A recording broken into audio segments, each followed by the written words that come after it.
Match day at St James's Park. It is the 12:30 kickoff, which means it is the early kickoff now. Before we even start to dissect the game today, let me just say fair play to the Bournemouth fans, because their coach this morning, for anyone that came here on a coach, 2 a.m. just to get to this match. And I will say, why is Bournemouth coming to St James's Park for a 12:30 kickoff on a Saturday? I thought our 2 p.m. on a Sunday was bad. A 12:30 on a Saturday is somehow even worse. So fair play to the Bournemouth fans that are here at the game today.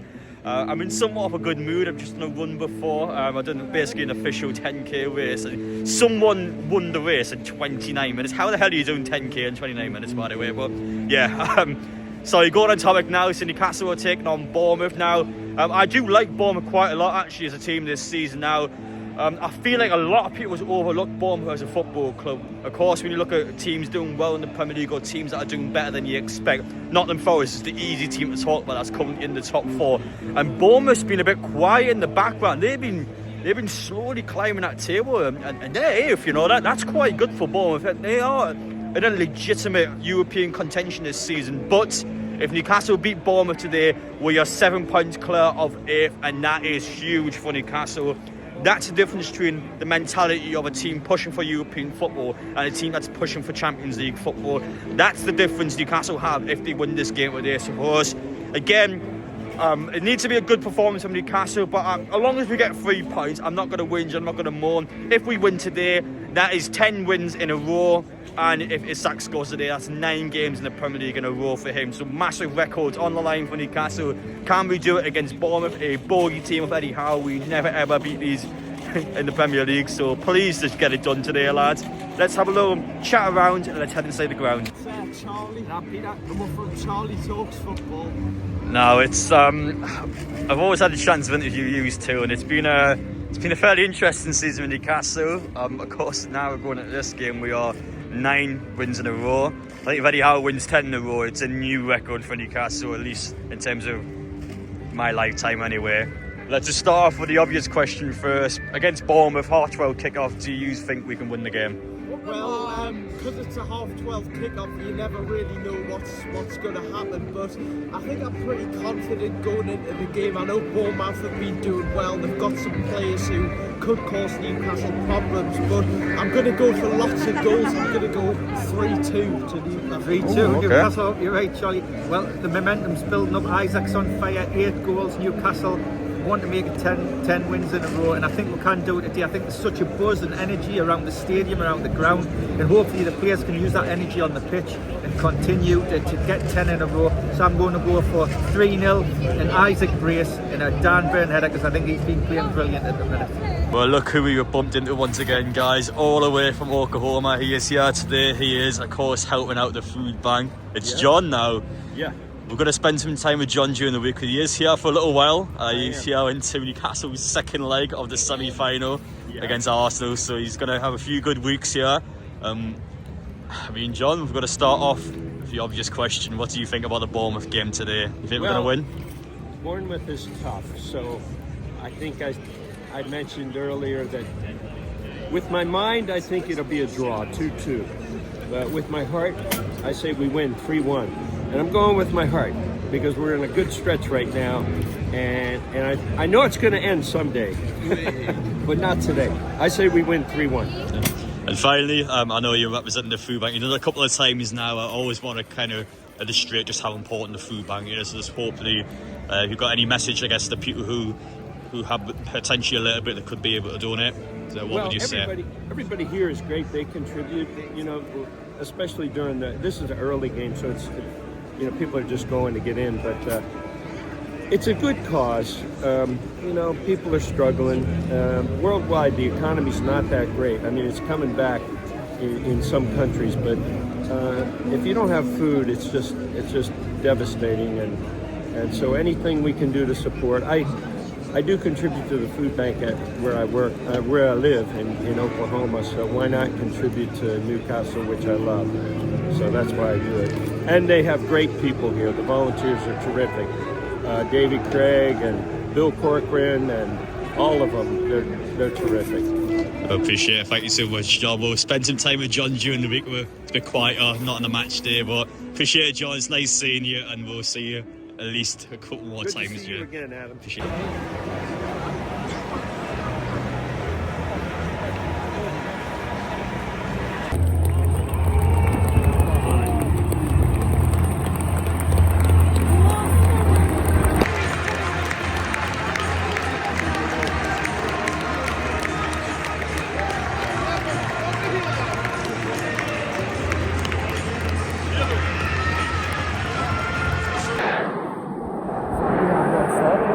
5 minutes in, that was the second clear chance. Wasn't even the first main chance of that. 2 big chances in 5 minutes, but still the second one. I mean, one team started the game off and the other one hasn't even got into it.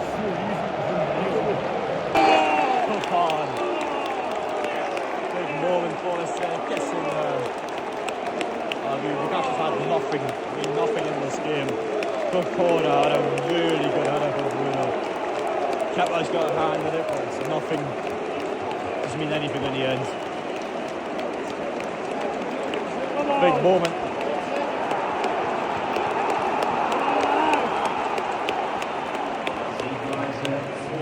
Newcastle, the scorer, number 39, Bruno.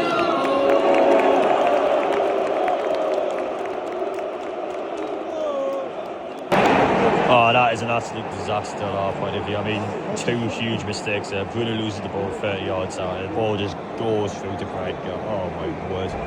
I'm so livid about that. But this is the last roll of dice for the first half. Oh!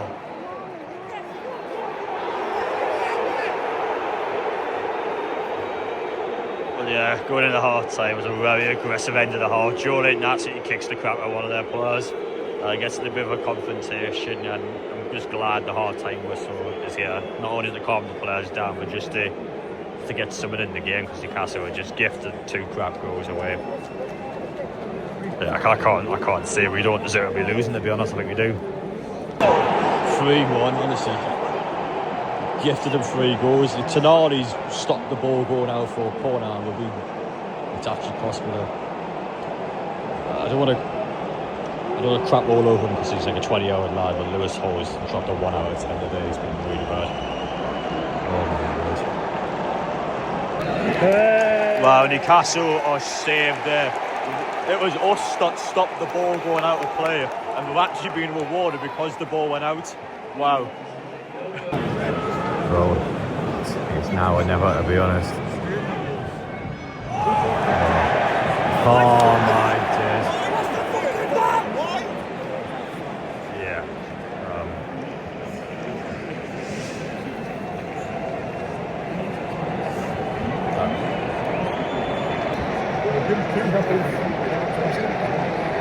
I haven't seen St James Park clear this quickly in a long time.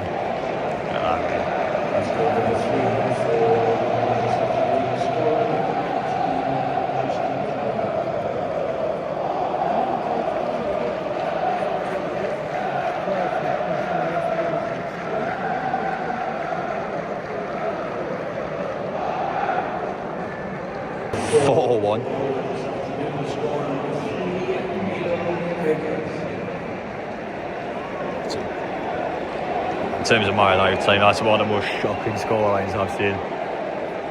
4-1 to Bournemouth, and they've actually scored 5 in the game.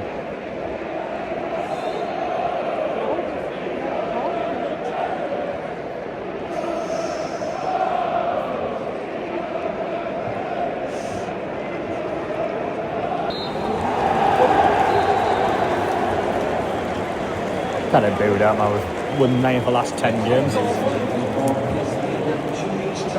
Just lost to a team that was just 100 times better than us.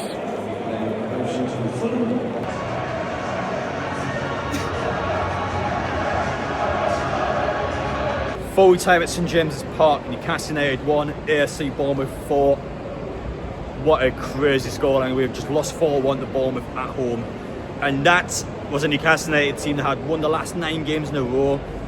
We are statistically one of the most informed teams in world football going into this match today, and we are also playing at St James's Park, a stadium where no one in any given day can come here and play except one team that did it today, Bournemouth. Now let me take a bow to Bournemouth as a football club, because my word, in terms of my lifetime, in terms of coming to St James's Park, I've been to hundreds of home games watching Newcastle United, and I have to say that's one of the best performances I've ever seen from any club at St James's Park. They were so good today. They had made it a quality Newcastle United team look so bad today. Now, Newcastle were bad today. We'll talk about that in a bit. We weren't good at all.